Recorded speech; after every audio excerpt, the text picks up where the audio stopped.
Muchas veces nos hemos preguntado cuál es el aporte que realizan los registros que se generan con los datos genéticos de las personas condenadas por abuso sexual.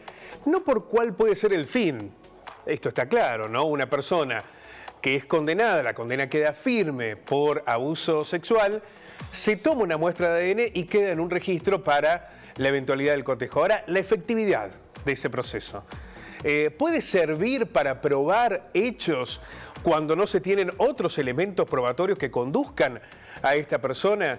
Bueno, vamos a hablar del primer caso, ocurrió en Buenos Aires, de una persona que no parecía estar ligada con un hecho de abuso sexual, no había sido identificada por la víctima, no había elementos que condujeran precisamente a su responsabilidad. Sin embargo, cuando se cotejó el ADN de las muestras del abuso sexual con las que ya tenía el registro, permitieron identificarlo y determinar que alguien que ya había sido condenado por abuso sexual estaba vinculado con un nuevo hecho. Pero vamos a ver en detalles para explicar de qué se trata. Este primer caso en el que los ADNs y los registros nacionales convocados por el Ministerio de Justicia han permitido determinar y detectar a un abusador.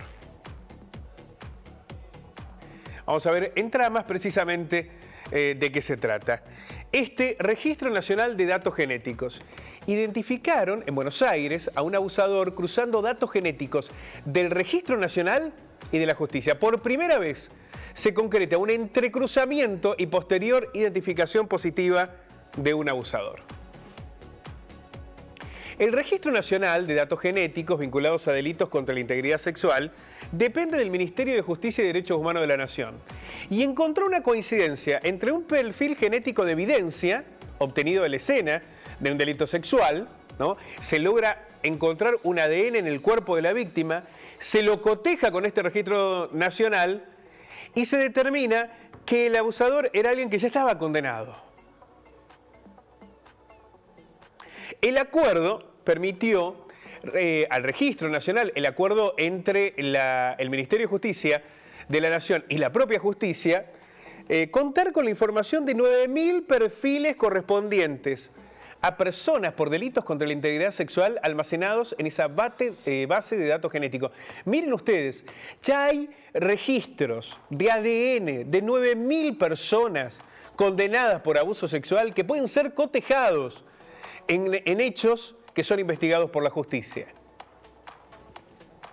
En los últimos 2 años, 10 provincias adhirieron a este registro. Salta, Entre Ríos, Buenos Aires, donde se detectó este caso, Misiones, Santa Cruz, La Pampa, Chubut, Santiago del Estero, San Luis y Formosa.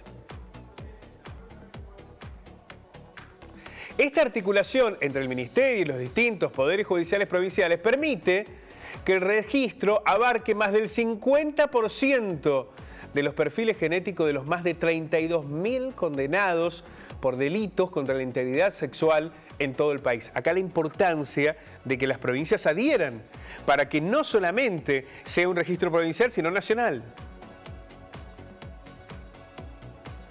En Argentina, las víctimas de este tipo de delitos son mayoritariamente mujeres, particularmente adolescentes y niñas.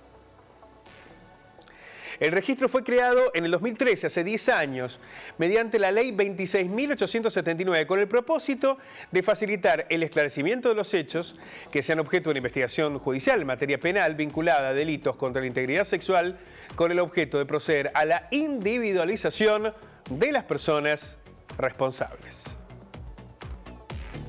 Los datos de este registro nacional y la importancia de utilizar esa información para probar los delitos de abuso sexual.